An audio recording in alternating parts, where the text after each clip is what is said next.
இந்திய ராணுவத்தில் பணிபுரியும் போது 2 பிள்ளைகளும் ராவி நதியில் தவறி விழுந்து மரித்து விட்டார்கள். பிறகு அவர் மற்றும் அவர் மனைவி பிள்ளைகள் இழந்த துக்கத்தில் என்ன செய்வது என்று தெரியாமல் தவித்துக் கொண்டு இருக்கும் பொழுது இயேசு கிறிஸ்து தரிசனம் கொடுத்து இருவரும் ஆண்டவருக்கென்று ஊழியம் செய்யும்படி அழைக்கப்பட்டார்கள். அவர்கள் செய்து வரும் சத்திய வேத ஆராய்ச்சி ஊழியம் ஆண்டவருடைய கிருபையால் வல்லமையாக நடைபெற்று வருகிறது. அவர்கள் கொடுக்கும் ஆண்டவருடைய வார்த்தையை நாம் கேட்போம். இந்திய தேசத்தில் எழுப்புதல் வேண்டும். இயேசு சிந்திய ரத்தம் தெளித்திட வேண்டும். ஆத்தும அறுவடை செய்திட வேண்டும். சீடரை எங்கும் அனுப்பிட வேண்டும்.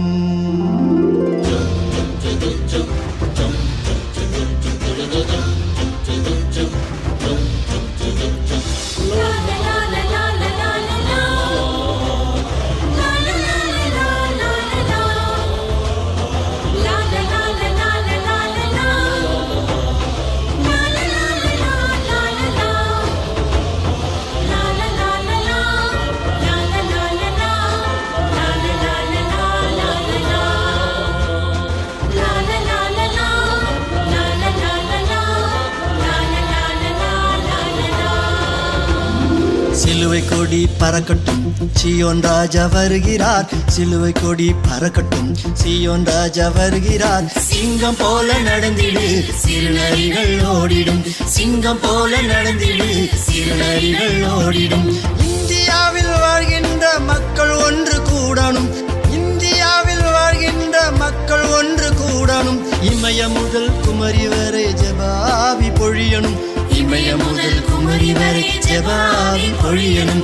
இமய முதல் குமரி வரை ஜெபாவி பொழியணும். சிலுவை கொடி பறக்கட்டும், சீயோன் ராஜா வருகிறார். சிலுவை கொடி பறக்கட்டும், சீயோன் ராஜா வருகிறார். சிங்கம் போல நடந்திடு, சிறுநரிகள் ஓடிடும். சிங்கம் போல நடந்திடு, சிறுநரிகள் ஓடிடும்.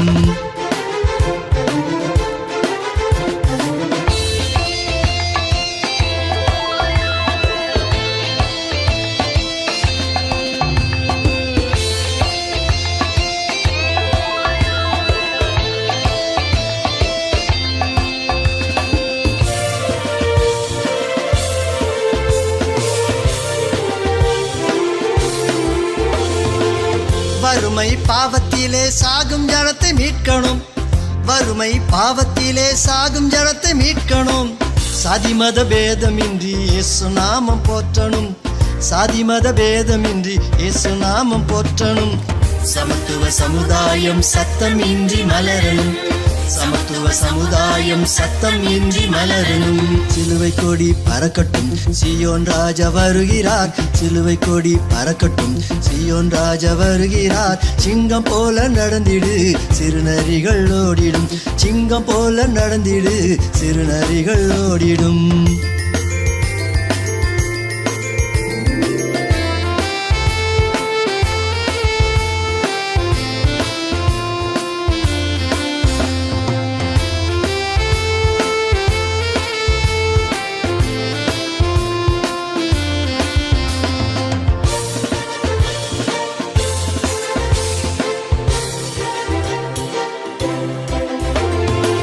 சீடனும் ஜாமக்காரன் யுத்த வீரன் எழுமனும். சீடனும் ஜாமக்காரன் யுத்த வீரன் எழுமனும். நாடெங்கும் நற்செய்தி திருவசனம் விதைக்கணும். நாடெங்கும் நற்செய்தி திருவசனம் விதைக்கணும். நானிடம் எங்கும் இயேசு திருநாமம் தொனிக்கணும். நானிடம் எங்கும் இயேசு திருநாமம் தொனிக்கணும். சிலுவை கொடி பறக்கட்டும், சீயோன் ராஜா வருகிறார். சிலுவை கொடி பறக்கட்டும், சீயோன் ராஜா வருகிறார். சிங்கம் போல நடந்திடு, சிறுநரிகள் ஓடிடும். சிங்கம் போல நடந்திடு, சிறுநரிகள் ஓடிடும்.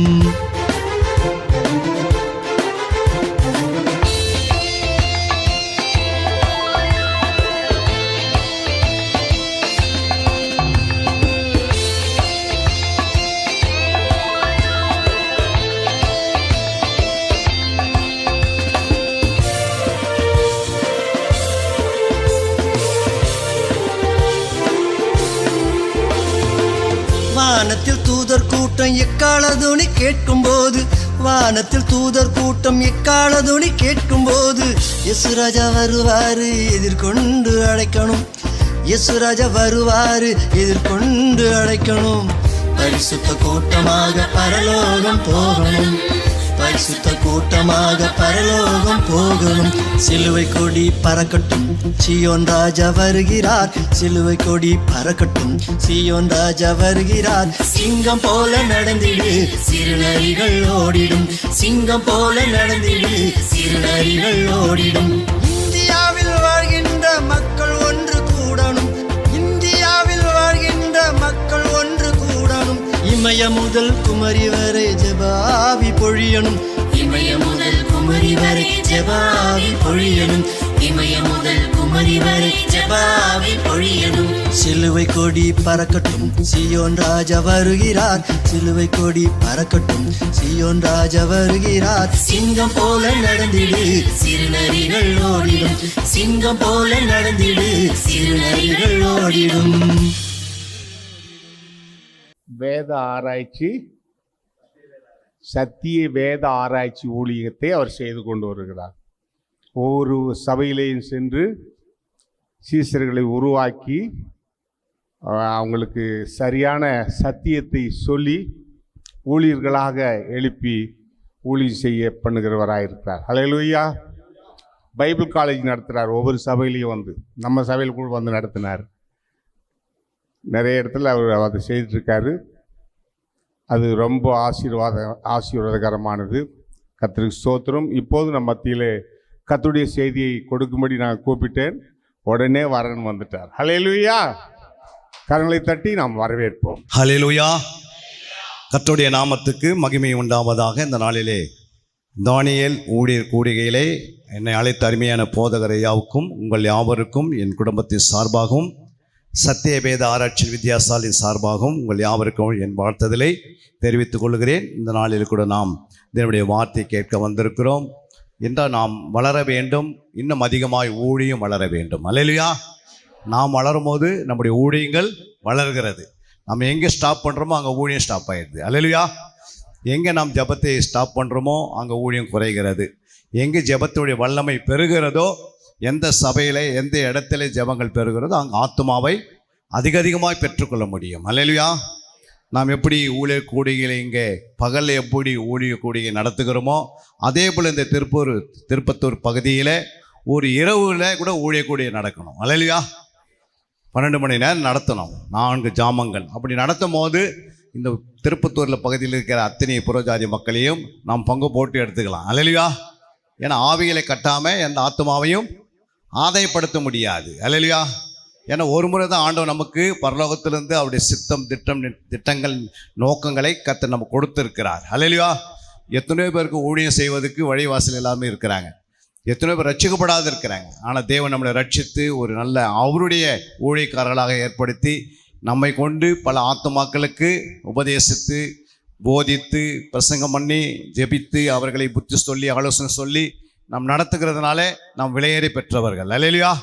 நம்மை போலவே ஊழியர்கள் உலகத்தில் யாருமே கண்டுபிடிக்க முடியாது. எவ்வளோதான் ஊழியம் உலகத்தில் போய் செய்தாலும் அதை காட்டிலும் இது பரலோகம் ஊழியம். அதனால் நாம் எதை செய்தாலும் கர்த்தருக்காக செய்கிறோம். அல்லேலூயா.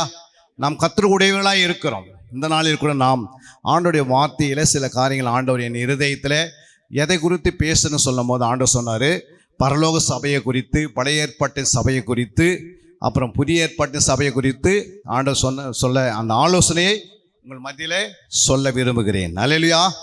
முதலாவது பரலோக சபை, இரண்டாவது பழைய ஏற்பாட்டு சபை, மூன்றாவது புதிய ஏற்பாட்டு சபை, நான்காவது திருத்துவ புதிய ஏற்பாட்டு சபை, அதில் புதிய ஏற்பாட்டு சபையின் குடும்பம், அது பிறகு புதிய ஏற்பாட்டு சபையினுடைய சகோதர சகோதரிகள், அதுக்கு பிறகு நாம் பார்க்க வேண்டியது புதிய ஏற்பாட்டுடைய சபையினுடைய சித்தம் நிறைவேறுவதல், புதிய ஏற்பாட்டு சபையில் எப்படி மனைவிகள் உருவாக்கப்படுகிறார்கள், புதிய ஏற்பாட்டு சபையில் எப்படி மணவாட்டி உருவாக்கப்படுகிறார்கள், புதிய ஏற்பாட்டினுடைய சரீரம்னா என்ன, புதிய ஏற்பாட்டு சபையினுடைய வருகையை எப்படி எடுத்துக்கொள்ளப்படுகிறார்கள். அல்லேலூயா. சபை எப்படி பரலோகம் போகிறது என்று இத்தனை காரியங்கள் இருக்கிறது. கிட்டத்தட்ட 3 மணி நேரம் 4 மணி நேரம் ஆகும். இந்த நாளை நாம் பார்க்க வேண்டியது அங்கே பரலோக சபை, பழைய ஏற்பாட்டு சபை, புதிய ஏற்பாட்டு சபை. முதலாவது பரலோக சபைனா என்ன? அப்படின்னு பார்க்கும்போது அது சாட்சியின் கூடாரமாகிய ஒரு ஆலயம், டெம்பிள் ஆஃப் த டெர்மினட். ஹல்லேலூயா. வெளிப்படுத்தின 15ஆம் அதிகாரம் 5 8 வரைக்கும் நாம் வாசிப்போமானால் இந்த சாட்சியின் கூடாரமாக ஆலயம் அங்கே திறக்கப்படுகிறது. இவைகளுக்கு பின்பு நான் பார்த்தபோது பரலோகத்தில் சாட்சியின் கூடாரமாக ஆலயம் திறக்கப்பட்டது. அந்த ஆலயத்திலிருந்து 7 வாதைகளுடைய 7 தூதர்களும் சுத்தமும் பிரகாசமான மெல்லிய வஸ்திரம் தரித்து மார்பருகே பொற்கச்சைகளை கட்டிக்கொண்டு புறப்பட்டார்கள். அப்போது அந்த 4 ஜீவன்களின் ஒன்று சதா காலங்களும் உயிரோடு இருக்கிற தேவனுடைய கோப அக்கினியால் நிறைந்த பொற்கலசங்கள் 7 அந்த 7 தூதர்கள் கொடுத்தது. அப்போது தேவனுடைய மகிமையினாலும் அவருடைய வல்லமையினாலும் உண்டான புகையினாலே தேவாலயம் நிறைந்தது. 7 தூதர்களுடைய 7 வாதைகளும் முடியும் வரைக்கும் ஒருவரும் தேவாலயத்திற்குள் பிரவேசிக்கூடாதிருந்தது. ஹல்லேலூயா. இப்போ சாட்சியின் கூடாரம் என்றது ஒரு பரலோகத்தில் ஆண்டவர் ஏற்படுத்தி வச்சிருக்கிறார். அதே 11ஆம் அதிகாரத்தில் அங்கே வாசிக்கும்போது 11:19 வெளிப்படுத்தினால் 11:19 அப்பொழுது பரலோகத்தில் தேவனுடைய ஆலயம் திறக்கப்பட்டது. அவருடைய ஆலயத்திலே அவருடைய உடன்படிக்கை பெட்டி காணப்பட்டது. அப்பொழுது மின்னல்களும் சத்தங்களும் இடி முழக்கங்களும் பூமி அதிர்ச்சியும் பெரும் மழையும் உண்டாயின. ஹல்லேலூயா. பாருங்க, அப்போது பரலோகத்தில் தேவனுடைய ஆலயம் திறக்கப்பட்டது. அவருடைய ஆலயத்தில் அவருடைய உடன்படிக்கை பெட்டி காணப்பட்டது. அப்போ இந்த உடன்படிக்கை பெட்டி எங்கே இருக்குதுன்னா அங்கே சாட்சியின் கூடாரமாகிய ஆலயத்திலே அங்கே இருக்கிறதை நாம் பார்க்க முடியும். இரண்டாவதாக நாம் பார்க்கிறோம் பரலோகத்தில் சபையிலே சர்வ சங்கமாகிய சபை, ஜெனரல் அசம்பிளி ஆஃப் அந்த சர்வ சங்கமாகிய சபையில் இவர் 12ஆம் அதிகாரம் 23 24 வாசித்தோம்னா அந்த சர்வ சங்கமாகிய சபை நாம் பரலோகத்தில் பார்க்க முடியும். பரலோகத்தில் பேர் எழுதியிருக்கிற முதற் பேரானவர்களில் சர்வ சங்கமாகிய சபையினிடத்திற்கும் யாவருக்கும் நியாயாதிபதி ஆகிய தேவனிடத்திற்கும் பூரணாகப்பட்ட நீதிமான்களுடைய ஆவிகளிடத்திற்கும் 24 நான் வாசிக்கிறேன். புது உடன்படிக்கையின் மத்தியஸ்தராகிய இயேசுவினிடத்திற்கும் ஆபேலுடைய இரத்தம் பேசுகிறதை பார்க்கலும் நன்மையானவைகளை பேசுகிற இரத்தமாகிய தெளிக்கப்படும் இரத்தத்தினிடத்திற்கு வந்து சேர்ந்தீர்கள். ஹல்லேலூயா. இந்த இடத்துல தான் போய் சேர்கிறோம். ஹல்லேலூயா. அங்க சொல்லப்பட்டிருக்கிறது பரலோகத்தில் பேர் எழுதியிருக்கிற முதற் பேரானவர்களின் சர்வ சங்கமாகிய இந்த முதல் பேர் குறித்து நம்ம யாக்கோபு 1ஆம் அதிகாரத்திலே நம்ம போய் அங்கே வாசிக்கிறோம். 28 நாம் வாசிக்கும் போது அங்கே தெரியப்படுகிறோம். பரலோகத்தில் பேர் எழுதியிருக்கிற முதற் பேரானவர்கள் சர்வ சங்கமாகிய சபையினிடத்திற்கும் யாவருக்கு நியாயாதிபதியாக தேவனிடத்திற்கும் பூரணாகப்பட்ட நீதிமான்கள். ஹல்லேலூயா. நம்மளாம் எப்படி இருக்கணும்? ஒரு பூரணமாகப்பட்ட நீதிமான். சபை பூரணத்துக்குள்ள போனாதான் அப்பதான் என்ன பண்ண முடியும்? சபை புருஷரா மாற முடியும். ஹல்லேலூயா. புருஷர்களா இருக்கணும், பூரண புருஷரா இருக்கணும், பூரணமாகப்பட்டவளா இருக்கணும் சபை.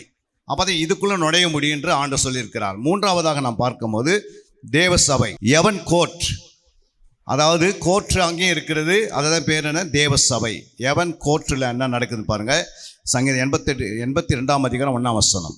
தேவ சபையிலே தேவன் எழுந்தரில் இருக்கிறார், தேவர்கள் நடுவிலே அவர் நியாயம் விசாரிக்கிறார். பாருங்க, இங்கதான் வந்து ஆண்டவர் சொல்ல தேவ சபையில தேவன் எழுந்திருக்கிறார், தேவர்களின் நடுவிலே அவர் நியாயம் விசாரிக்கிறவா இருக்கிறார்.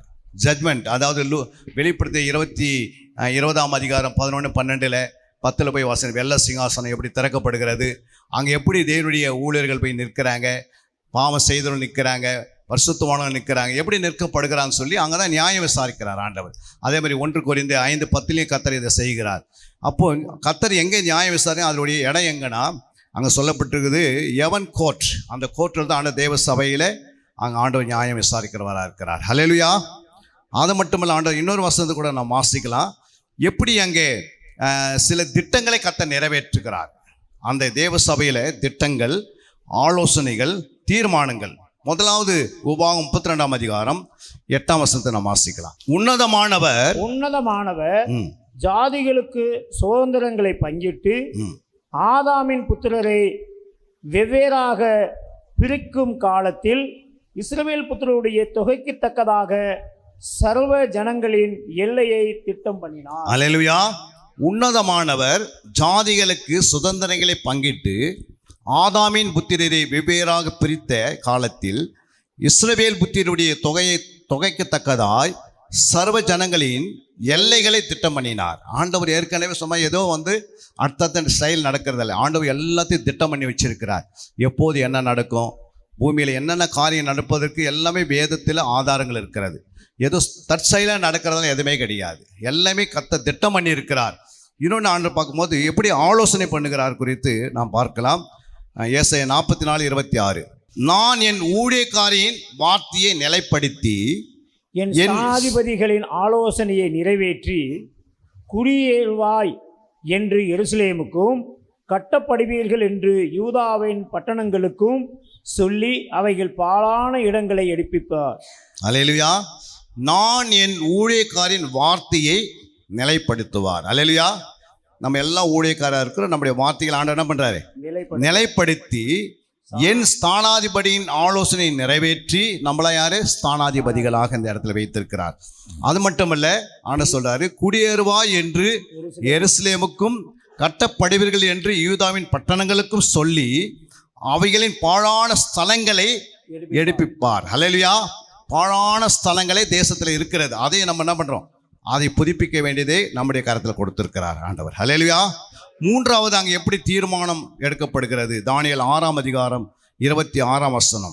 என் ராஜ்யத்தின் ஆள்கைக்குள் எங்கும் உள்ளவர்கள் யாவரும் தானியேலின் தேவனுக்கு முன்பாக நடுங்கப்பட வேண்டும் என்று என்னாலே தீர்மானம் பண்ணப்படுகிறது.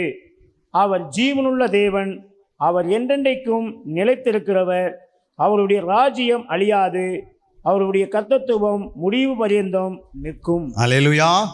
என் ராஜ்யத்தின் ஆளுகைக்குள் எங்கும் உள்ளவர்கள் யாவரும் தானியேலின் தேவனுக்கு முன்பாக நடுங்கி பயப்பட வேண்டும் என்று என்னாலே தீர்மானம் பண்ணப்படுகிறது. அல்லேலூயா. ஏதோ அவர் ஒரு நேபுகாத்நேச்சர் பேசுகிறான்னு அர்த்தம் இல்லை. இது தேவனே ஆல்ரெடி என்ன பண்ணி ஒரு ஆலோசனை கொடுத்து வச்சிருக்கார். அது எப்போ நிறைவேறுகிறது என்றால் அங்கே சொல்லப்பட்டிருக்கிறது, அங்கே எப்படி தீர்மானம் எடுக்கப்படுகிறது என்றால் அவர் ஜீவனுள்ள தேவன் அப்படின்னு அவர் சொல்றாரு. ஃபர்ஸ்ட் அவர் யாரு? ஜீவனுள்ள தேவன். அவர் என்றென்றைக்கும் நிலைத்திருக்கிறவர். அவருடைய ராஜ்யம் அழியாதது, அவருடைய கர்த்தத்துவம் முடிய வரைந்து நிற்கும். நம்முடைய தேவனுடைய அந்த கர்த்தத்துவம் முடிய வரைந்து நிலை நிற்கிறது தான் நம்முடைய தேவனுடைய காரியம். அல்லேலூயா. அப்போ அங்கே தீர்மானங்கள் எடுக்கப்படுகிறது, ஆலோசனைகள் எடுக்கப்படுகிறது, அங்கே திட்டங்கள் தீட்டப்படுகிறது. இது சாதாரணமாக இங்கே தற்செயலாக நடந்த ஒரு காரியத்தை ஆண்டு எடுக்கிறது இல்லை. எந்த ஒரு காரியம் இருந்தாலும் பரலோகத்தில் முதலாவது அங்கே 24 மூப்பர்கள், 4 ஜீவன்கள், சேராபீன்கள், கேராபீன்கள், அது பிறகு நம்ம அங்கே சேனைகள் இருக்குது. கேப்ரியல் சேனைகள், மீகாவல் சேனைகள், பரிசுத்த தூதருடைய சேனைகள் அங்கே நிரம்பி இருக்கிறது. அங்கே ஆலோசனை எடுக்கப்படுகிறது, திட்டங்கள் எடுக்கப்படுகிறது.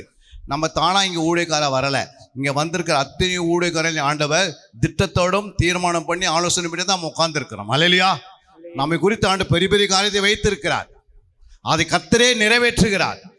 புரியுங்களா? கர்த்தரே நமக்காக அதை வழக்காடுகிறார். அல்லேலூயா. அங்கே மூன்றாவது நாம் பார்க்கிறோம் படையேற்பட்டுடைய சபை. இந்த படையேற்பட்ட சபை முதலாவது நாம் பார்க்கிறோம் ஆசாரிப்பு கூடாரமாகிய சபை. அது பேர் என்னது? அசம்பிளின்னு சொல்லப்பட்டிருக்கிறது. அப்போஸ்தலர் 7:38 வாசிக்கும் போது, சீனாய் மலையில் தன்னுடனே பேசின தூதனோடும் நம்முடைய பிதாக்களோடும் கூட வனாந்தரத்திலே சபைக்குள் இருந்தவனும் நமக்கு கொடுக்கும்படி ஜீவ வாக்கியங்களை பெற்றவனும் இவனே. அல்லேலூயா. சீனா மலையில் தன்னுடனே பேசின தூதனோடும் நம்முடைய பிதாக்களோடு கூட வனாந்தரத்திலே சபைக்குள் இருந்தவனும் நமக்கு கொடுக்கும்படி ஜீவ வாக்கியங்களை பெற்றவனும் இவனே. இந்த ஜீவ வாக்கியம் தான் தோரா என்று சொல்லப்பட்டது. தோரா என்றால் நியாயப்பிரமாண புத்தகம். இந்த நியாயப்பிரமாண புத்தகத்தை ஆண்டவர் என்ன செய்தாரு? இந்த 5 புத்தகத்தை நேரடியாக தேவன் எழுதி மோசே கையில் கொடுத்தாரு. அதனால தான் நியாயப்பிரமாண புஸ்தகத்தை நாம் எப்போதும் வாசிக்கும் போது படையேற்பாட்டினுடைய சபையில் பார்க்கும் போது அவங்க எழுந்து நின்று தான் வாசிப்பாங்க. அல்லேலூயா. இது குறித்து நெகேமியா 9:8 3 வாசிக்கிறோம். அங்கே எழுந்து நின்று தான் என்ன பண்ணுறாங்க? ஒரு ஜாமம் வரைக்கும் வாசிக்கப்படுது நியாயப்பிரமாண புஸ்தகம். எத்தனை ஜாமம்? ஒரு ஜாமம் நம்ம எப்படி சங்கீத புஸ்தகத்தை எப்படி வாசிக்கிறோம் சண்டே. ஆனால் ஒரு சங்கீதத்தை எடுத்து நம்ம வாசிக்கும் போது அது எல்லாமே உட்காந்து தான் வாசித்து கொண்டிருக்கிறோம். அல்லேலூயா. ஆனால் சில சபைகளை எழுந்து நின்று வாசிக்கிறாங்க, கனப்படுத்துகிறாங்க ஆண்டவரை. அல்லேலூயா.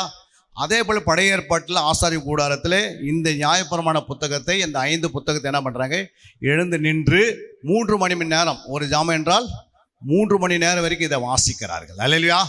அந்த வசனம் அங்கே இருக்கிறது, நீங்கள் எடுத்துக்கொள்ளலாம். நெகேமியா புத்தகத்தில் 8ஆம் அதிகாரம் 3ஆம் வசனத்தில் நீங்கள் பார்த்தா இருக்கிறது. அது மட்டும் இல்லை, ஆண்டவர் சொல்கிறாரு. அடுத்ததாக நாம் பார்க்கும்போது 2வது நீதிமான்களுடைய சபை பழைய ஏற்பாட்டில் இருக்கிறது. நீதிமான்களுடைய சபை சங்கீதம் 1ஆம் அதிகாரம் 5ஆம் வசனம், சங்கீதம் 1:5. ஆகையால் துன்மார்க்கர் நியாய தீர்ப்பிலும் பாவிகள் நீதிமானுடைய சபையிலும் நிலை நிற்பது இல்லை. அல்லேலூயா.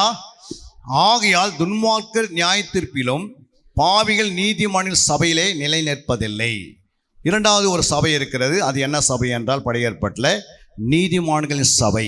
அதை குறித்து சங்கீதம் 49 வாசிக்கும் போது, சங்கீதம் 49, மகா சபையிலே நீதியை பிரசங்கித்தேன், என் உதடுகளை மூடேன், கர்த்தாவே நீரே அதை அறிவீர்.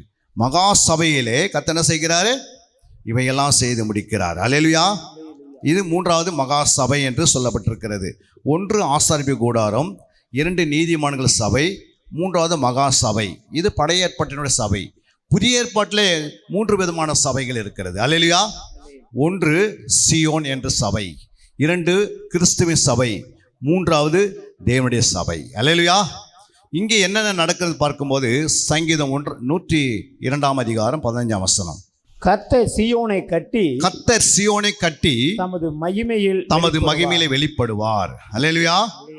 அப்போ கர்த்தர் நம்ம சீயோனை கட்டி தமது மகிமையிலே வெளிப்படுவார்.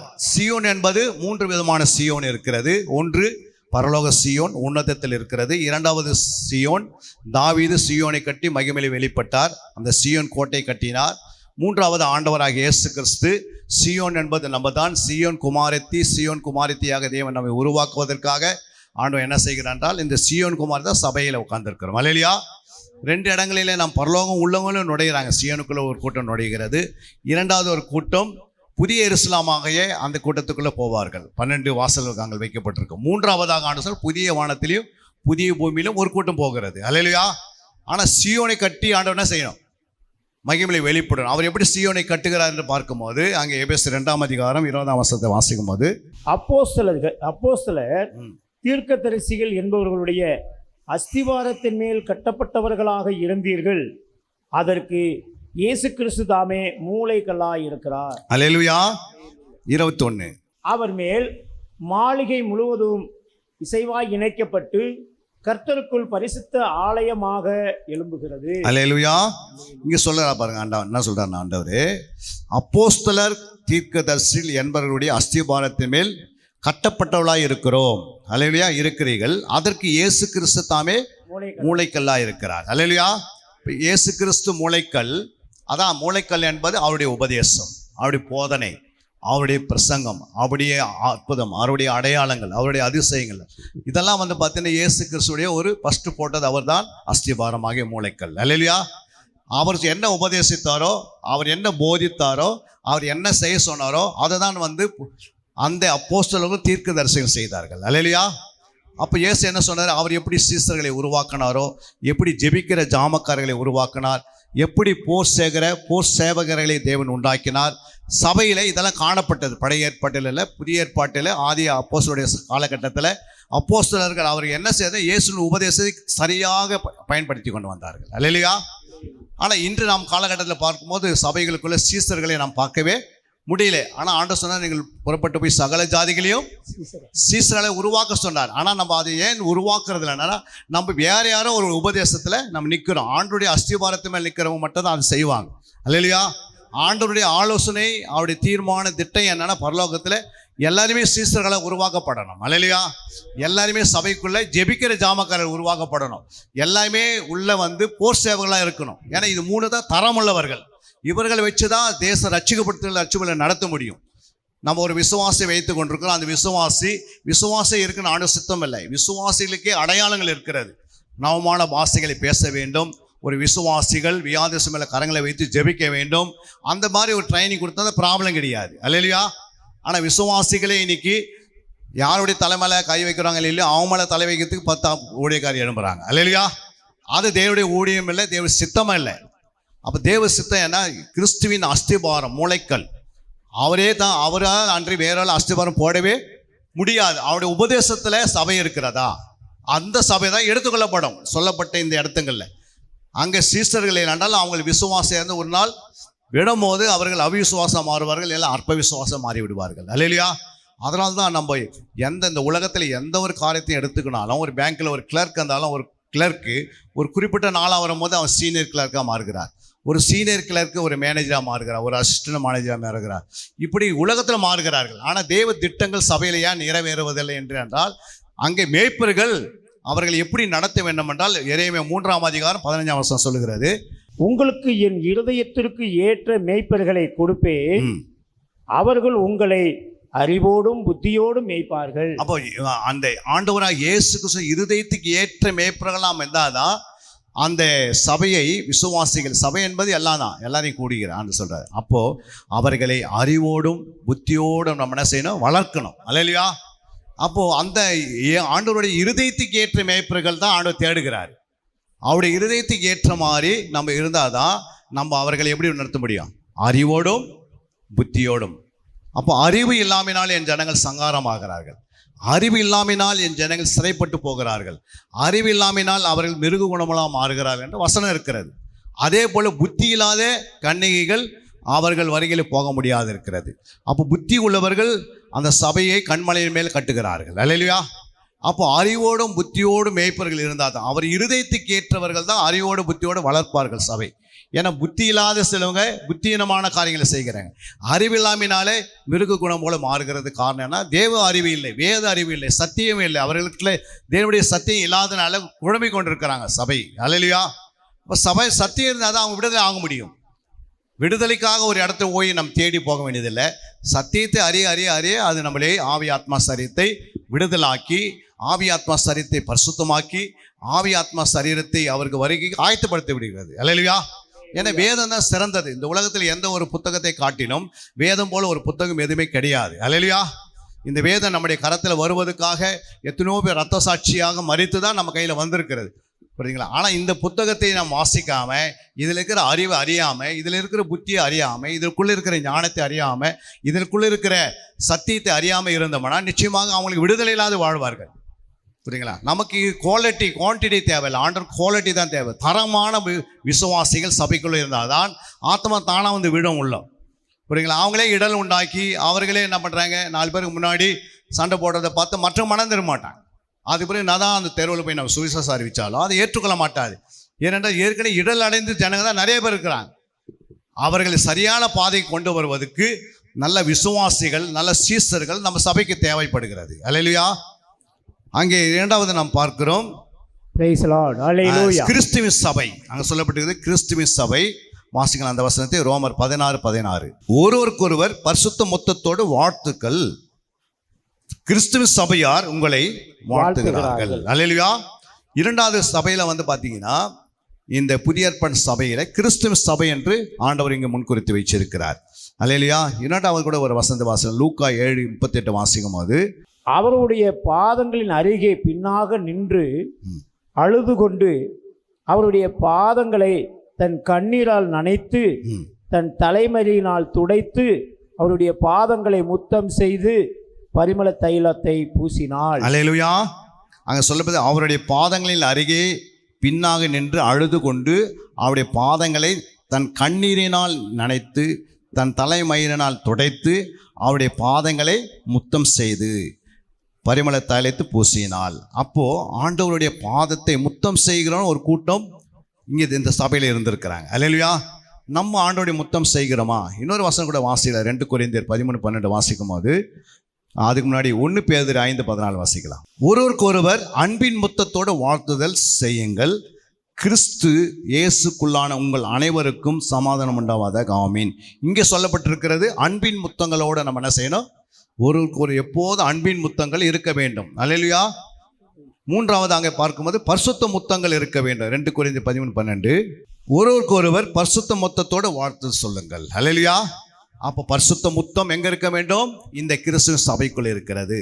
இரண்டாவது அன்பின் முத்தங்கள் இங்கே இருக்கிறது. இயேசுவின் பாதத்தை முத்தமிடுங்கள் ஆண்டு சொல்லியிருக்கிறார். அப்போது முத்தம் என்பது அன்பின் இதெல்லாம் சொல்லும்போது எதை குறிக்கிறதுனா சபை வளர்ச்சிக்காக சொல்லுகிறார் ஆண்டவர். நம்ம ஒருவருக்கு பட்சமாக இருந்தால் தான் கர்த்தருடைய ராஜ்யத்தை கட்டி நிறைவேற்ற முடியும். நம் ஒருவருக்குள் அந்த முத்தங்கள் எப்பொழுதும் இருக்க வேண்டும் என்று ஆண்டவருடைய சித்தமாக இருக்கிறது. மூன்றாவதாக தேவனுடைய சபை, சர்ச் ஆஃப் காட். 1 கொரிந்தியர் 1:2 வாசிக்கும் போது, கொரிந்தியவிலே கிறிஸ்து இயேசுவுக்குள் பரிசுத்தமாக்கப்பட்டவர்களாயும் பரிசுத்தவான்களாகும்படி அழைக்கப்பட்டவர்களுமாய் இருக்கிற தேவனுடைய சபைக்கும் எங்களுக்கும் தங்களுக்கும் ஆண்டவராய் இருக்கிற நம்முடைய கர்த்தராகிய இயேசு கிறிஸ்துவினுடைய நாமத்திலே எங்கும் தொழுது கொள்கிற அனைவருக்கும் எழுதுகிறதாவது. அப்போ கொரிந்தியவிலே கிறிஸ்து இயேசுவுக்குள் பரிசுத்தமாக்கப்பட்டவர்களாகவும் இரண்டாவது பரிசுத்தவான்களாகும்படி அழைக்கப்பட்டவர்களாக இருக்கிறோம். தேவனுடைய சபைக்கு எங்களுக்கும் தங்களுக்கும் ஆண்டவராக இருக்கிற நம்முடைய கர்த்தராகிய இயேசு கிறிஸ்துவின் நாமத்தை எங்கும் தொழுது கொள்கிற அனைவருக்கும் எழுதுகிறதாவது என்று சொல்லப்பட்டிருக்கிறது. அல்லேலூயா. அங்கே தேவனுடைய சபையை குறித்தான சொல்லுகிறார். அப்போஸ்தலர் 26:18. பவுல் மிகுந்த சத்தமிட்டு நீ உனக்கு கெடுதி ஒன்றும் செய்து கொள்ளாதே, நாங்கள் எல்லாரும் இங்கேதான் இருக்கிறோம் என்றான். அல்லேலூயா. அந்த சபையில என்ன நடக்கிறது? பவுல் மிகுந்த சத்தமிட்டு நீ உனக்கு கெடுதி ஒன்றும் செய்து கொள்ளாதே, நாங்கள் எல்லாரும் இங்கே தான் இருக்கிறோம் என்று உண்மை உத்தமாக இருக்கிறாங்க ஊழியக்காரர்கள். அல்லேலூயா. ஏதோ அவங்க சிறைசாலை அந்த இடத்துல பூமி அதிர்ச்சி உண்டாகினால் எல்லாம் ஓடுவதுக்கு இல்லை. ஆனால் அவங்க எங்கே இருக்கிறாங்கன்னா அந்த அந்த கழுதிகளை, அதாவது ஜெயில் கைதிகள் அங்கே மனம் திரும்புவதற்கு கர்த்தர் கொண்டு போகிறார். அல்லேலூயா. அங்கே ஒரு இரவெல்லாம் ஜெபிக்கிறார்கள், துதிக்கிறார்கள், தேவனுடைய நாமத்தை மகிமைப்படுத்துகிறார்கள். ஆனால் எங்கேயுமே போகலை பவுல். ஏன் அப்படின்னா தேவ சமூகத்தில் தைரியத்தோடு இருக்கிறார். அல்லேலூயா. ஏனென்றால் ரட்சிக்கப்பட்டு அவருடைய சேருவான்னு அவருக்கு தெரியும். அந்த திட்டங்கள் கர்த்தர் நிறைவேற்றுகிறார். ஐந்தாவது நாம் பார்க்கிறோம் திருத்துவ புதிய ஏற்பட்ட சபை. திருத்துவ புதிய ஏற்பட்ட சபை. முதலாவது பிதா நம்ம சபையை குடும்பமாய் நேசிக்கிறார், குமாரன் சரீரமாக நேசிக்கிறார், பரிசுத்த ஆவியானவர் இந்த சபையை கட்டிடமாக நேசிக்கிறார். அல்லேலூயா.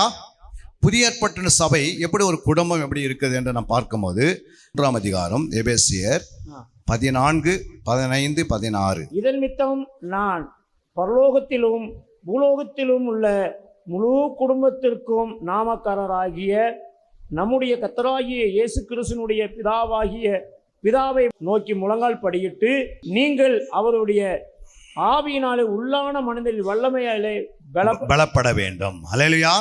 இங்க 3 காரியங்கள் சொல்றாரு. இதன் நிமித்தம் நான் பரலோகத்திலும் பூலோகத்திலும் முழு குடும்பத்துக்கும் நாமக்காரனாகிய நம்முடைய கர்த்தராகிய இயேசு கிறிஸ்துவினுடைய பிதாவை நோக்கி முழங்கால் படியிட்டு நீங்கள் அவருடைய ஆவினால உள்ளான மனசில் வல்லமையாய் பலப்பட வேண்டும். இந்த உள்ளான மனுஷன் தான் வருகைக்கு போக முடியும். இந்த உள்ளான மனுஷன் தான் எப்பவுமே ஆக்டிவிட்டாக இருக்க வேண்டும். இந்த உள்ளான மனுஷன் தான் பரிசுத்தமாக ஜீவிக்க வேண்டும். அல்லேலூயா.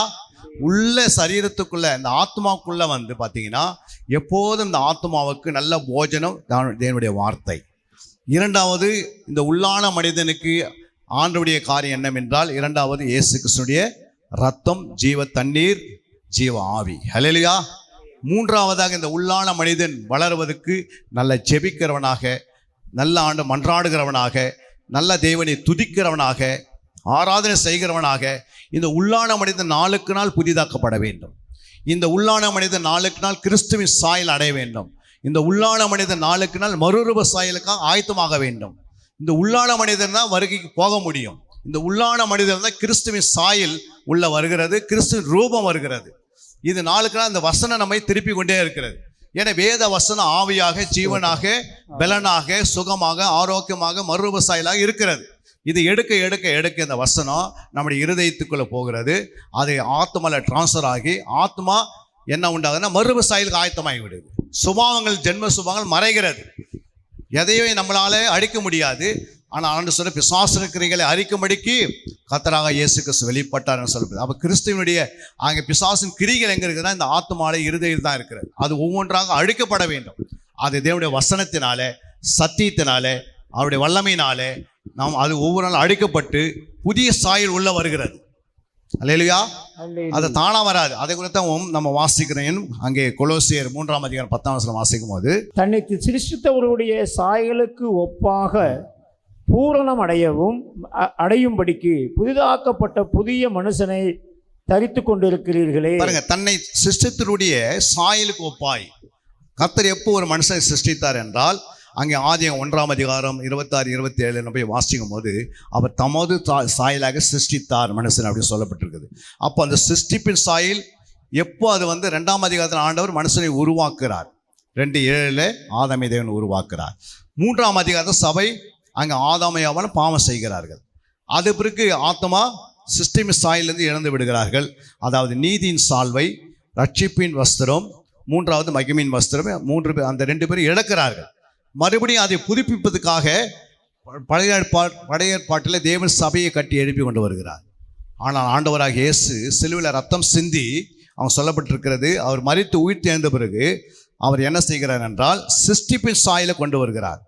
அப்போ பூரண அறிவு அடையும்படி புதிதாகப்பட்ட புதிய மனுஷனை தரித்து கொண்டிருக்கிறீர்கள். யாருக்குள்ள அந்த பூரண அறிவு வருகிறதோ, அப்போ அறிவு வரும்போது ஆத்மா இன்பமாகிறது.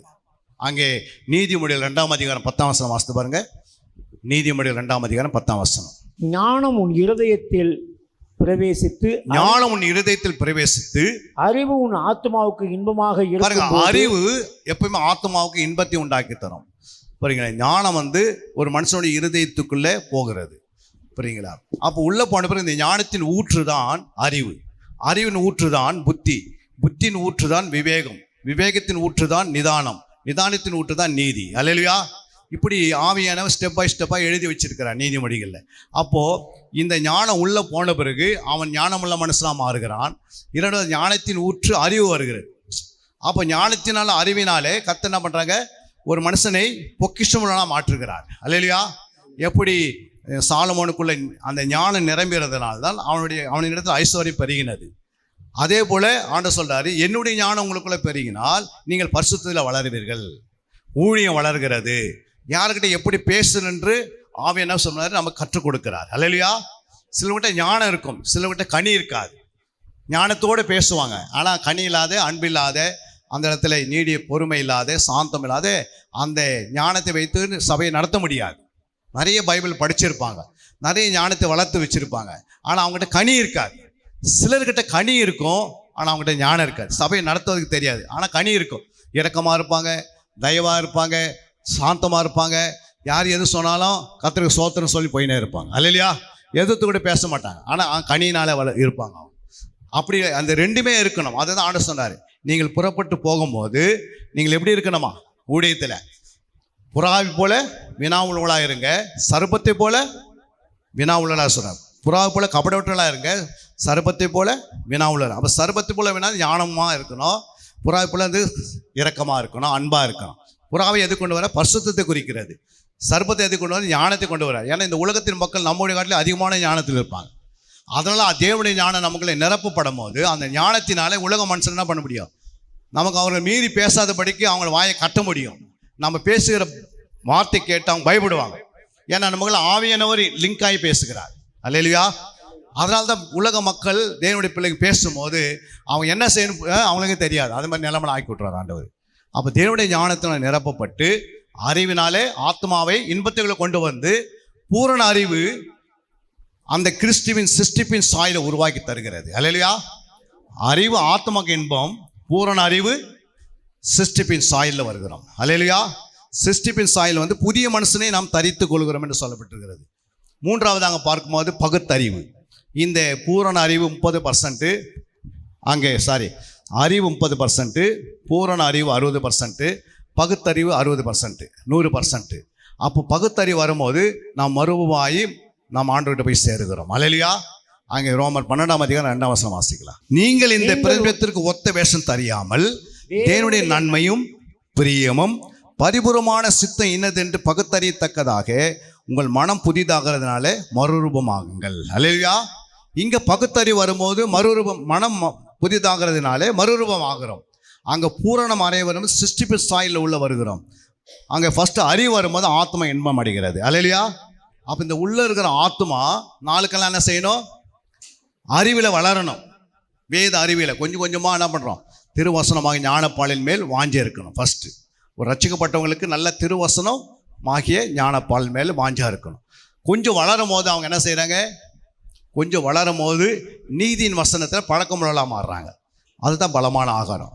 அப்போ நீதியின் வசனத்தில் பலமாக அந்த வளரும் போது எவ்வளோ பெரிய உபத்திரம் வந்தாலும், பாடுகள் வந்தாலும், துன்பம் வந்தாலும் அவங்களுக்கு அது லேசாக தெரியும், பெருசாலும் தெரியாது. அல்லையா? எப்படி ஒரு நல்ல ஸ்ட்ராங் மீட்டுன்னு சொல்லப்பட்டிருக்குது. ஸ்ட்ராங் மீட், பலமான ஆகாரம். எபிரேயர் 5ஆம் அதிகாரம் 12, 13, 14 வாசிக்கிறோம். ஸ்ட்ராங் மீட், அதாவது ஒரு நல்ல பாக்ஸர் போடுவாங்க. அவர் ஒரு நாளைக்கு ஒரு 20 முட்டை, ஒரு 2 கிலோ மட்டன் இப்படி சாப்பிட்டு, ஒரு 50 ரொட்டி சாப்பிட்டு அவர் இருந்தாலும் அவர் எப்படி இருக்கும், அவர் பாக்ஸிங் போட்டா?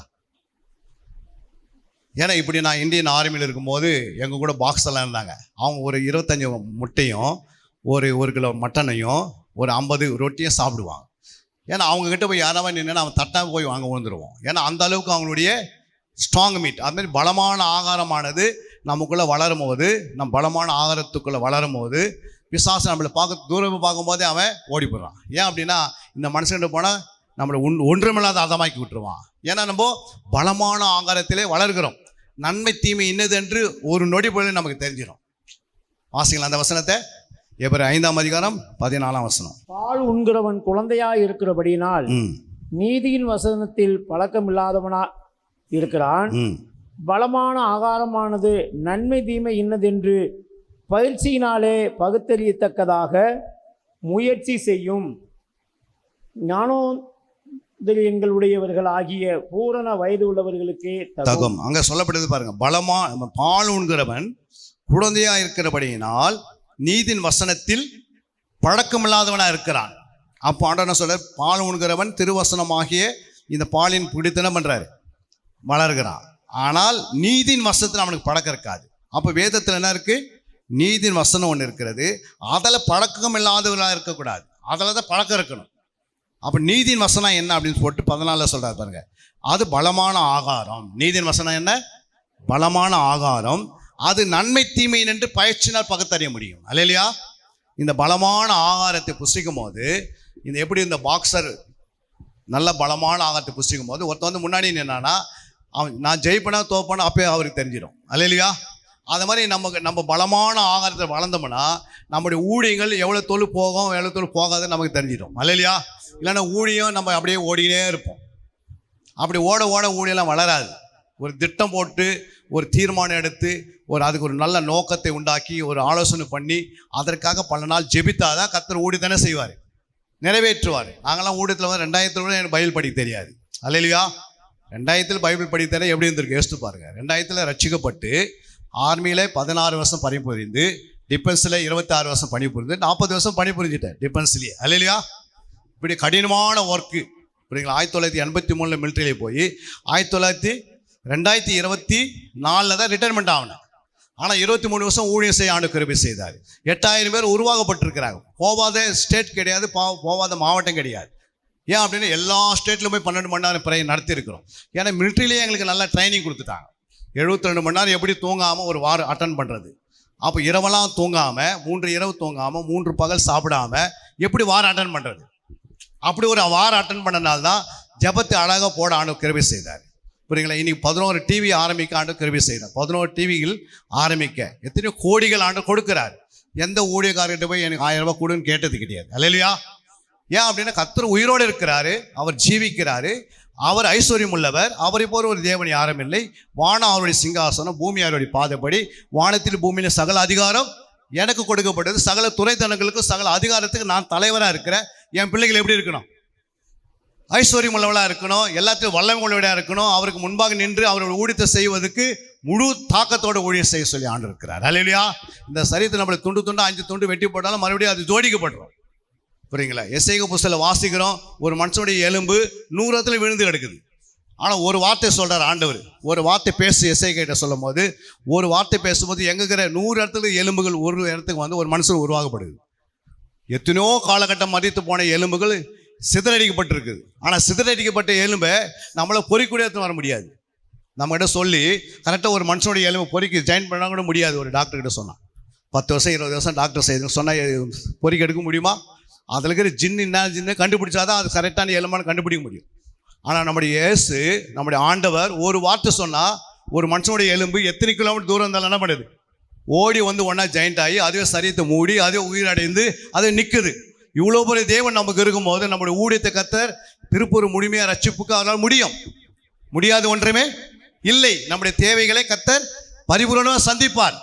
நாம் நினைப்பதற்கு வேண்டுக்கும் அதிகமாக செய்வார். அல்லேலூயா. எப்படியாப்பட்ட ஆலயத்தை கட்ட வேண்டும் என்று நம்ம திட்டம் போனால் கட்டி கொடுக்கிறார்.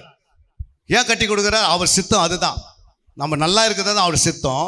பெரிய சபைகளை கட்டுவது நம்முடைய சித்தம், அவருடைய சித்தம். அதில் 1000 ஆத்மாவில் கொண்டு வருவது தேவனுடைய சித்தம். அல்லேலூயா. அதுக்கு ஏற்ற நமக்கு ஒரு இருதயம் இருக்குதா? அந்த இருதயம் ஏற்ற சத்தியத்தை அறிஞ்சு வச்சிருக்கிறோமா? அந்த சத்தியத்தின்படி நம்ம வாழ்ந்து கொண்டிருக்கிறோமா? மற்றும் உண்மையாக தேவன் ஒரு இருக்கிறான்னு சேலஞ்சு பண்ணுறோமா? அந்த வைராக்கியத்தின் ஆவி நமக்குள்ள இருக்கும்போது நம்முடைய ஊழியங்கள் கர்த்தர் தலைக்கிட மாற்றுகிறார். அல்லேலூயா. அப்படிப்பட்ட ஊழியங்களை தருவது தான் தேவன் நம்மோடு இருக்கிறார். எது வரைக்கும் இருக்கிறார்? உலகத்தின் முடிவு வரை இருக்கிறார்.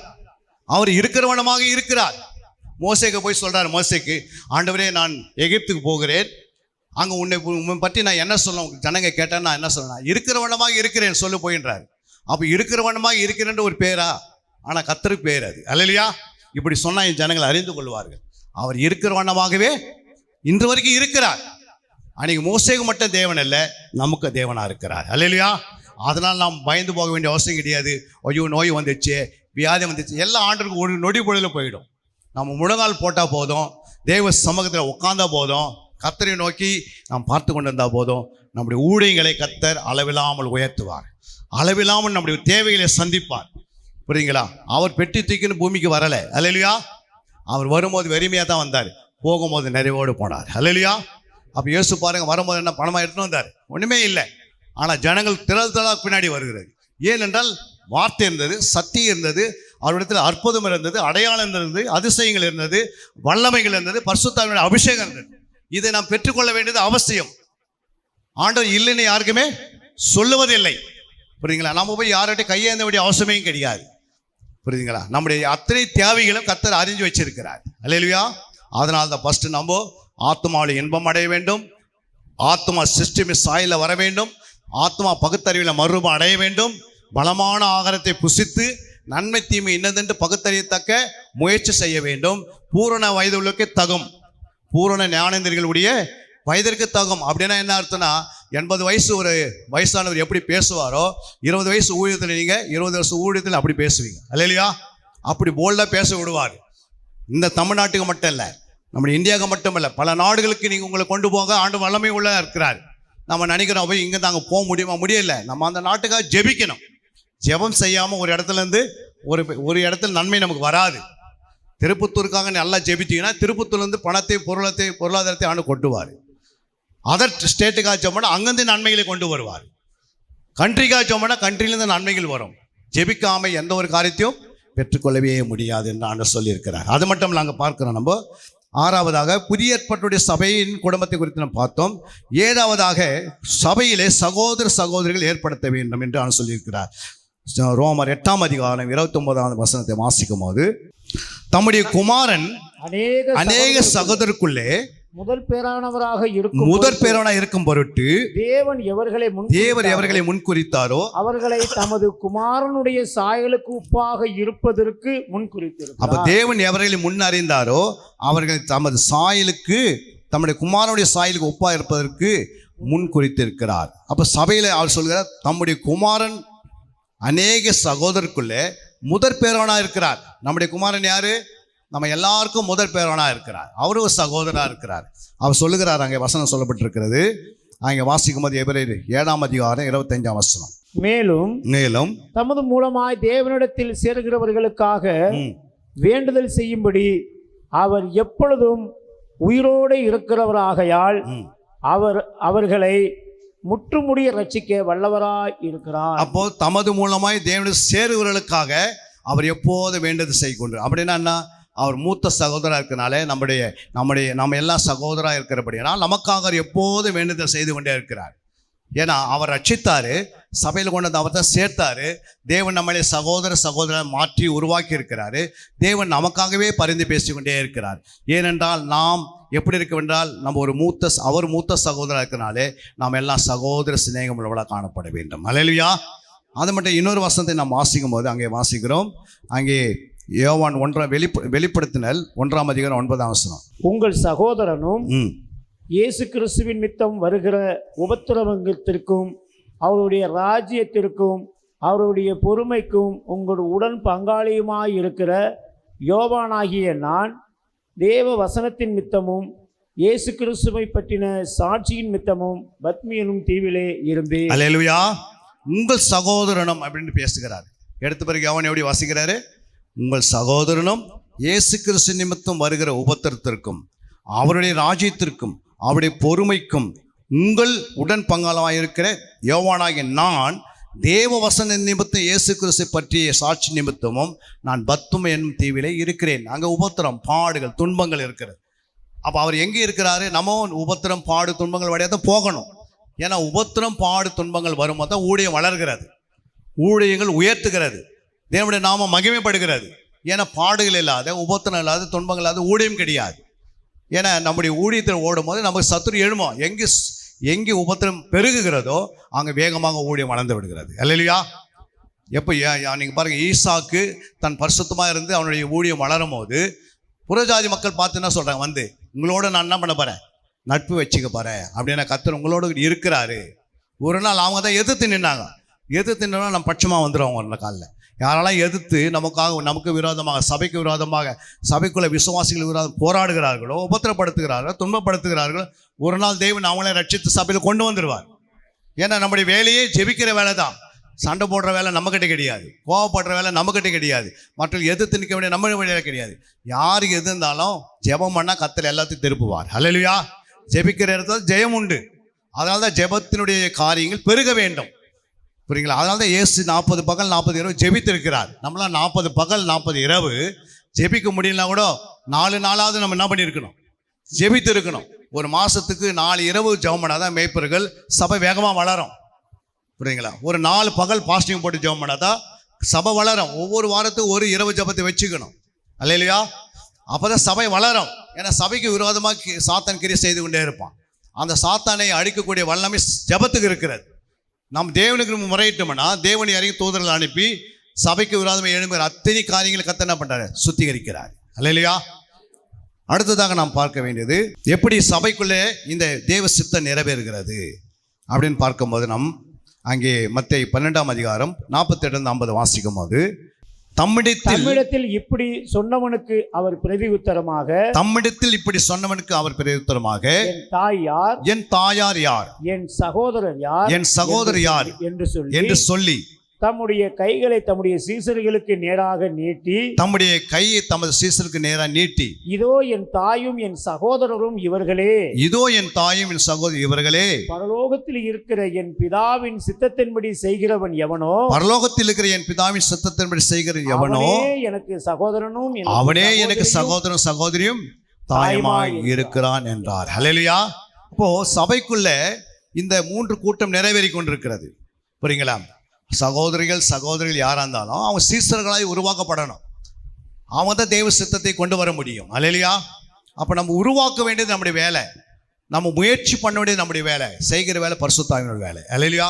எதால நம்மளால முடியாது, ஆனால் தேவனுடைய கரத்தில் நம்ம இருக்கிறதுனால நம்ம சொல்லணும், ஆண்டவரே என் சபையில் இருக்கிற அத்தனை பேர் சீசனால் உருவாக்கப்படுவதற்கு ஒரு வழிவாசி தராங்க அப்படின்னா ஆண்டு திறப்பார்.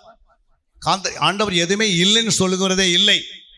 அப்போ நல்ல ஒரு சகோதரிகளை நம்ம சபையில் எப்படி பார்க்க முடியும்? அவருடைய சித்தத்தை செய்கிறதா தேவனுடைய சகோதரிகளாக இருக்க முடியும் என்று நான் சொல்லிக்கிறோம். 3வது அங்கே பார்க்கும்போது அங்கே சொல்லப்பட்டிருக்கிறது யோவான் 4ஆம் அதிகாரம் 34ஆம் வசனத்தில் இயேசு அவர்களை நோக்கி நான் என்னை அனுப்பினவருடைய சித்தத்தின்படி செய்து அவருடைய கிரியைகளை முடிப்பதே என்னுடைய போஜனமாய் இருக்கிறது. அப்ப இயேசு என்ன சொல்றாரு? இயேசு அவர்களை நோக்கி நான் என்னை அனுப்பினுடைய சித்தத்தின்படி செய்து அவருடைய கிரியை முடிப்பதே என்னுடைய போஜனமாக இருக்கிறது. தேவன் நம்மை அழைத்தாரு, நம்பும் அவருடைய சித்தத்தை என்ன செய்யணும்? செய்து முடிக்கணும். செய்து முடிப்பது அவருடைய கிரியா இருக்கிறது, அது போஜனமாக இருக்கிறது. அப்போ கர்த்தருடைய சமூகத்தில் நம்மளை அழைத்தவர் உண்மை உள்ளவர். அல்லேலூயா. அவருடைய சித்தத்தை நாம் செய்யணும். மூன்றாவது நாம் பார்க்கும்போது அங்கே சித்தம் செய்தல் எப்படி என்று பார்க்கும்போது அங்கே பிதா, குமாரன், பரிசுத்த 3 பேருமே சித்தம் செய்கிறாங்க சபையில். பார்க்கும்போது 1 பேதுரு 3:17 வாசிக்கும் போது, தீமை செய்து பாடு அணைப்பதிலும் தேவனுக்கு சித்தமானால் நன்மை செய்து பாடு அணைப்பதே மேன்மையாக இருக்கும். அப்போ நன்மை செய்து தான் பாடுவார்கள். ஒருத்தர் நன்மை செய்தால் பாடுகள் வந்துடும். அதனால் நமக்கு எல்லாருக்குமே பாடுகள் இருக்கிறது. அல்லேலூயா. ஐயோ எனக்கு பாடுகளே இல்லைன்னு சொல்ல முடியாது. ஏன்னா நம்ம நன்மை செய்கிறோம். அப்போ பெரிதான நன்மை என்ன? 10 பேருக்கு ஜெபம் பண்ணவே நன்மை தான். அல்லேலூயா. 10 பேருக்கு சுவிசேஷம் அறிவிக்கிறது நன்மை, 10 பேருக்கு உதவி செய்து நன்மை, 10 விதவைகளை நாம் தாங்குவது ஒரு நன்மை, இந்த ஊழியர் கூடிய நடத்துவது ஒரு நன்மை. இதனால் ஐயாவுக்கு என்ன வரும்? கொஞ்சம் பாடு வரும். அல்லேலூயா. தீமை செய்து பாடு அனுபவித்தை பார்க்கலும் நன்மை செய்து பாடு அனுபவித்து நல்லது ஆண்டவருக்கு சித்தமாக மாறுகிறது. இந்த இரண்டாவது நாம் பார்க்குறாங்க. குமாரன் சொல்கிறார் 1 தீமோத்தேயு 2:4, எல்லா மனுஷனும் ரட்சிக்கப்படவும் சத்தியத்தை அறிகிற அறிவை அடையவும் அவர் சித்தமுள்ளவராக இருக்கிறார். அப்போ எல்லா ஜனங்களும் ரட்சிக்கப்படணும். இந்த உலகத்தில் அத்தியும் பேருமே என்ன இருக்கணும்? ரட்சிக்கப்படுவது தேவ சித்தமாக இருக்கிறது என்று நான் பார்த்தேன். ஏற்கனவே பரலோகத்தில் சித்தம் நிறைவேறுகிறது. அப்போ எல்லா ஜனம் ரட்சிக்கப்பட்ட சித்தத்தை அறிந்து மட்டும் இல்லை, பிதாவின் சித்தம் இன்னொன்று என்ன இருக்குதுன்னா சத்தியத்தை அறியணும். புரியுங்களா? இந்த சத்தியத்தை அறிந்தால் தான் அவர்களை விடுதலை ஆக்கும். இப்போ சத்தியம் என்பது பரிசுத்தாவின் வரும்போது சகல சத்தியத்தின் உங்களை வழி நடத்துவான்னு சொல்ல. அப்போ சகல சத்தியம்னா என்ன? அதான் பழைய ஏற்பாடு, புதிய ஏற்பாடு, நித்திய ஏற்பாடு. 3 ஏற்பாடுகள் இருக்கிறது. நித்திய ஏற்பாடு பரலோகத்தில் இருக்கிறது, பழைய ஏற்பாடும் புதிய ஏற்பாட்டும் நம்மக்கிட்ட ஆண்டு கொடுத்துருக்கிறாரு. அல்லேலூயா. அப்போ பரிசுத்தாவினுக்கு தெரியும் நித்திய ஏற்பாடில் என்ன எழுதியிருக்கிறது, பழைய ஏற்பாடில் என்ன எழுதியிருக்கிறது, புதிய ஏற்பாடில் என்ன இருக்கிறது. அந்த சகல சத்தியத்தை அறிந்தவர் பரிசுத்தாவினவர். அதை இயேசு சொல்றார். அவர் வரும்போது சகல சத்தியத்துக்குள்ளும் உன்னை நடத்துவார். அவர் சுயமாய் பேச மாட்டார், அவர் சொன்னதே செய்து முடிப்பார். அல்லேலூயா. அப்போ ஆவியானவர் நமக்குள்ள வர வேண்டும். அப்போதான் சித்தம் நிறைவேறும். இந்த ஆவியானவருடைய இந்த அபிஷேகம் நிரப்பப்படும் போது ஜெபிக்க ஜெபிக்க, வசனங்களை கேட்க கேட்க, பரிசுத்தவான்கள் தலைமையில கை வச்சு ஜெபிக்கும் போது இந்த ஆவியானவர் பூரணமாக இறங்குகிறார், நம்மை நிரப்புகிறார். நம்ம சார்ஜ் பண்ணினே இருக்கணும். அல்லேலூயா. நம்ம சார்ஜ் பண்ணிக்கொண்டே இருக்கணும். நம்ம ஏன்னா 10 பேருக்கு போய் ஜெபம் பண்ணுறோம், ஊழியத்துக்கு ஓடுறோம். அப்போ இந்த பரிசுத்தனுடைய அபிஷேகம் என்ன பண்ணுது? குறையும். மறுபடியும் அதை எப்படி சார்ஜ் பண்ணுறதுனா, மறுபடியும் நம்ம போய் தனிப்பட்ட நேரத்தில் பல மணி நேரம் உட்காந்து ஜெபம் பண்ணால் மறுபடியும் நம்ம ஃபுல்லப் பண்ணுறான் ஆண்டவர். அல்லேலூயா. இப்படி நம்மளை நிரப்பி தான் ஊழியம் செய்ய முடியும். ஆவியானவர் உள்ளே இல்லை அப்படின்னா நாளைக்கு என்ன நடக்குது நமக்கு தெரியாது. ஒரு சின்ன வியாதி வரும், கொண்டு போய் ஹாஸ்பிட்டலில் சேர்ப்பாங்க, மரணம் சந்தித்துரும். ஏன் அப்படின்னா ஆவியானவர் உள்ளே இல்லையே. ஆவியானவர் போதிப்பதற்கு, உபதேசிப்பதற்கு, ஆலோசனை கொடுப்பதற்கு, நமக்கு புத்தி சொல்லுவதற்கு ஆவியான் நமக்குள்ளே இருக்கிறார். புரியுங்களா? இது வரப்போகுதுன்னு கரெக்டாக ஆவியான் பேசுவார். இப்படி நடக்க போகுதுன்னு பேசுவார். இங்கே கோவப்படாதுன்னு பேசுவார். இப்படி சொல்லுவார். அந்த வீட்டுக்கு போகிறதுக்கு முன்னாடி அந்த வீட்டுக்கு விரோதமாக என்ன செய்வனை வைத்து அந்த ஆவியை காட்டுவார். அப்போ நம்ம போய் அங்கே போய் சிக்கிறதுக்கு முன்னாடி சில நேரத்தில் சிக்கி அதில் போய் நம்ம மாட்டிக்கூடாது. பலவானை முந்தி கட்டினாலோடைய தான் ஒரு வீட்டுக்குள்ளே நுழையணும். சும்மா அங்கங்கே வீட்டுக்குள்ளே நுழைஞ்சி நம்ம செய்ய ஆரம்பிச்சோன்னா அந்த ஆவிக்கு தொத்தின்னு வந்தாச்சுன்னா குடும்பத்தை சேதப்படுத்திடும். அப்புறம் ஊழிய சின்ன பின்னா மாறிடும். அப்புறம் ஆத்மாவும் இல்லாது போயிடும், வெறுமையாயிடும். அப்புறம் ஆண்டவருக்கு வருகையில் போக முடியாது. அல்லேலூயா. அதனால் எந்த இடத்துக்கு போனாலும் பலவானை முந்தி கட்டினால முடியும். அப்போ 1 மணி நேரம் 2 மணி நேரமாவது நம்ம உட்காந்து சார்ஜ் ஏற்றணும். புரியுங்களா? 10 மணிக்கு படுக்கிறவங்க ஊழியக்காரர் இல்லை, அது விசுவாசி. நம்ம எப்போ படுக்கணும்னா அந்த நடு ராத்திரி முடிஞ்ச பிறகு தான் படுக்கிறதுக்கு போனோம். அது வரைக்கும் நம்ம ஜெப ஜீவன் பெருகணும். அல்லேலூயா. அப்படி தான் நாங்கள் இது வரைக்கும் என்ன பண்ணுறோம், 2 மணி வரைக்கும் தூக்கம் வராது. ஏன்னா தேசத்து மேலே கொஞ்சம் பாரம் இருக்குது. 1 கோடி சீசர்களை உருவாக்கணும், 1 கோடி ஜாமக்காரர்களை உருவாக்கணும், 1 கோடி யுத்தவர்களை உருவாக்கணும் அப்படின்னு ஆண்டவர் எனக்கு ஒரு திட்டத்தை கொடுத்தபடினால் அதுக்காக ஓடிக்கொண்டிருக்கிறோம். அப்போ அழைத்தவர் உண்மை உள்ளவர். சாதா எங்கேயோ ஒரு மிலிட்ரியில் 6 ஆணவத்தில் எங்கேயோ ஒரு இடத்துல தண்ணி அடிச்சுன்னு அங்கே உட்காந்து 2 பிள்ளைகள் ஒரே நாள் இழந்து, அந்த பிள்ளைகள் நிமித்தம் கடவுள் யாருன்னு கேட்கப்பட்டு இயேசு தரிசனமாகி காஷ்மீர்லேருந்து எங்கே கொண்டு வந்தார்? அரக்கோணம் பகுதி கொண்டு வந்து, அரக்கோணத்துலேருந்து ஆண்டவர் மறுபடியும் வேலையை கொடுத்து ஆவடி கொண்டு போனார். அங்கே போய் ஒரு ஆவிக்குரிய சபையில் சேர்க்கப்பட்டு பெங்களூரில் வந்து ஒரு 7 வருஷம் BTh, MTh, PhD, BD, MD, DD, BEd, MEd, DEd, அப்புறம் இந்த 9 கோர்ஸ் முடிப்பதற்கு ஒரு 7 வருஷம் கொடுத்தாரு ஆண்டவர். அல்லேலூயா. வேலை செய்துக்குன்னு ஆண்டவர் ட்ரைனிங் கொடுத்தாரு. நாங்கள் இருந்த இடமும் ஒரு ஆராய்ச்சி மையம் சென்ட்ரல் கவர்மெண்ட்டில் ஒரு 25 வருஷம் ஆண்டு கொடுத்ததுனால நல்ல சம்பளத்தை கொடுத்தாரு. அதை வச்சு நல்லா ஊழியம் செய்வதற்கு, ஊழியத்தை டெவலப்மெண்ட் பார்க்கறதுக்கு எல்லா வழியும் ஆண்டு திறந்தார். அல்லேலூயா.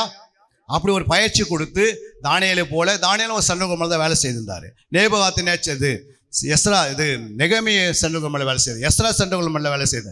அது மூலம் நம்மளையும் வேலை செய்ய வச்சு நல்ல ஊழியத்தை டெவலப் பண்ணார். அல்லேலூயா. நல்ல ஊழியத்தில் வளர வைக்க ஆண்டவர் கிருபை செய்தார். நல்லா படிப்பதற்கு, நல்ல சத்தியத்தை அறிவதற்கு நல்ல ட்ரைனிங் கொடுத்தார். ஒரு நாளைக்கு கிட்டத்தட்ட 10-20 அதிகாரம் எடுப்பதற்கு கிருபை செய்தார். நைட்டெல்லாம் ஜெபிப்பதற்கு உதவி செய்தார். இப்படி ஜெபித்து தான் உங்கள் மத்தியில் நிற்கிறோம். அப்போ பெரிய ஊழியத்தை கொடுத்துருக்கிறாருன்னா, 1 கோடி சீசர்களை உருவாக்கணும்னா அதுக்கேற்ற வழிவாசலை கர்த்தர் திறக்கிறார். அல்லேலூயா. அப்போ எங்கேருந்து உருவாக்க முடியும்? நீங்கள் வச்சிருக்கிற ஒரு விசுவாசத்தை தான் நாங்கள் உருவாக்கணும்.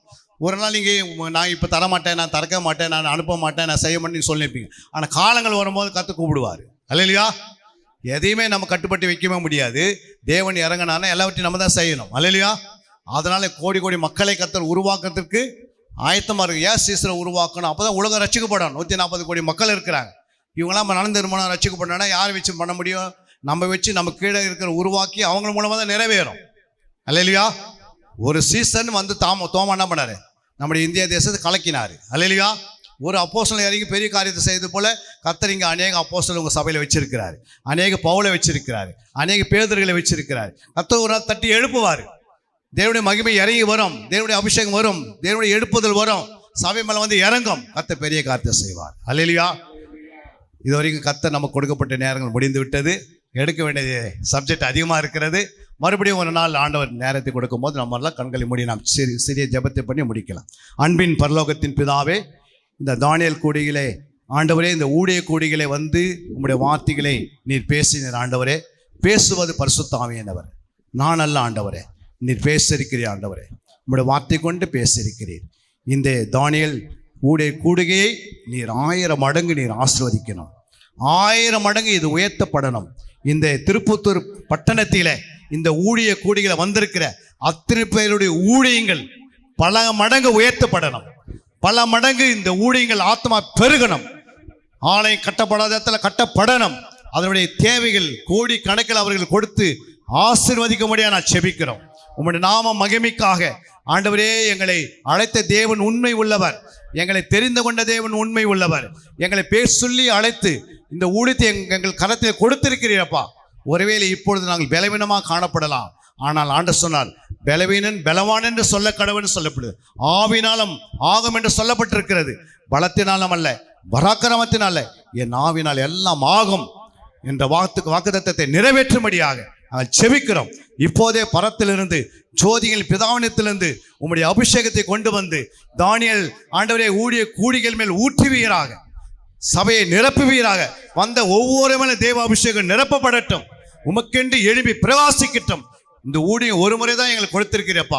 இந்த ஊழியத்தை சிறப்பாக செய்வதற்கு, உம்முடைய சித்தத்தின்படி செய்வதற்கு, உம்முடைய திட்டத்தின்படி செய்வதற்கு, உம்முடைய இருதயத்தின் தீர்மானத்தை எடுத்து நாங்கள் செய்யத்தக்க தேவ ஆவியானவர் எங்களை பலமாய் பலப்படுத்தும்படியாக நாங்கள் வேண்டிக் கொள்கிறோம்.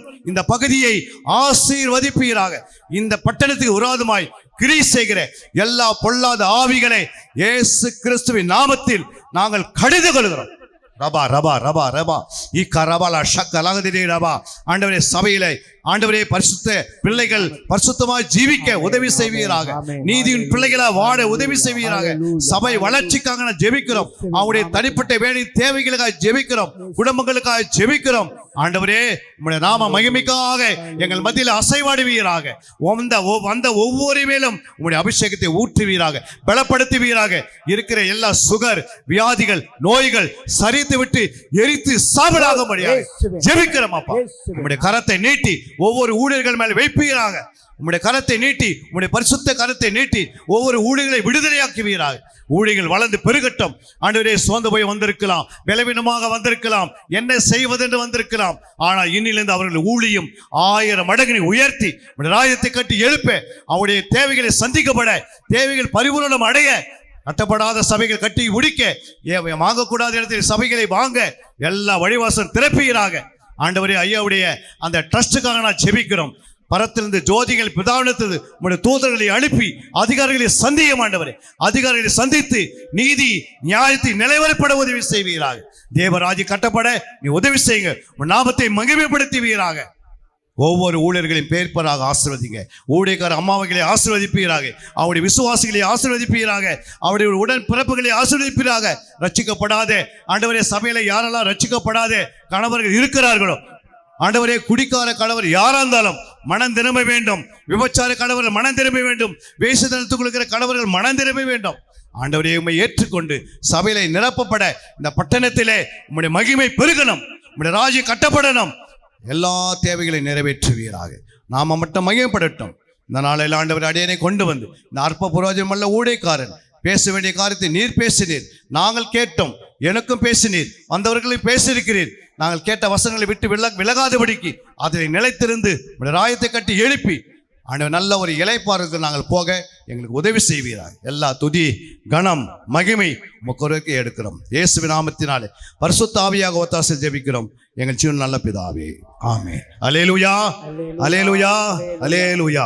அன்பிற்குரியவர்களே, சத்திய வேத ஆராய்ச்சி வித்தியாசாலை தரிசன ஊழியம் 1. வடமாநிலத்தில் 300 திருச்சபைகளை உருவாக்குதல். 2. மாதம் ஒருமுறை எழுப்புதல் உருவாக்கும் எழுப்புதல் கூட்டம். 3. ஊழியர்கள், சபை தலைவர்கள், சுவிசேஷர்களுக்கென கருத்தரங்கு, அதாவது சத்திய வேத ஆராய்ச்சி நேரம். 4. டிவி ஊழியம். 5. பத்திரிகை ஊழியம். 6. சிடி டிவிடி ஊழியம். 7. பவர் கேம்ப் அக்னி அபிஷேக முகாம். 8. உபதேச ஆராய்ச்சி கருத்தரங்கு ஊழியம். 9. நலிந்த குழந்தைகள் இல்லம். 10. 24 மணி நேர ஜெப மையம். 11. சத்திய தேவ ஆராய்ச்சி கல்லூரி. 12. சிறுவர்கள் உருவாக்கும் ஊழியம். 13. மருத்துவ முகாம். 14. ஜெயில் ஊழியம். 15. கைப்பிரதி ஊழியம். 16. கிராம ஊழியம். 17. மிஷனரியை உருவாக்கும் ஊழியம். 18. நன்றி துதி ஆராதனை கூட்டங்கள். 19. சமூக நலப்பணிகள் ஊழியம். 20. இன்டர்நெட் மூலமாக ஆன்லைன் படிப்புகள். இது விரைவில் வரவிருக்கின்றது. 21. தேவனுடைய வருகைக்கு ஆயத்தப்படுத்துதல். இதனுடைய நோக்கங்கள்: 1 கோடி சீடர்கள் உருவாகுதல், 1 கோடி ஜாமக்காரர்கள் உருவாகுதல், 1 கோடி யுத்த வீரர்கள் உருவாகுதல், 1 கோடி ஊழியர்கள் உருவாகுதல். தரிசனத்தை அவன் கண்டபோது அவர்களுக்கு சுவிசேஷத்தை அறிவிக்கும்படி கர்த்தர் எங்களை அழைத்தார். புறப்பட்டு போக பிரயத்தனம் பண்ணி. அப்போஸ்தலர் நடபடிகள் 16:10.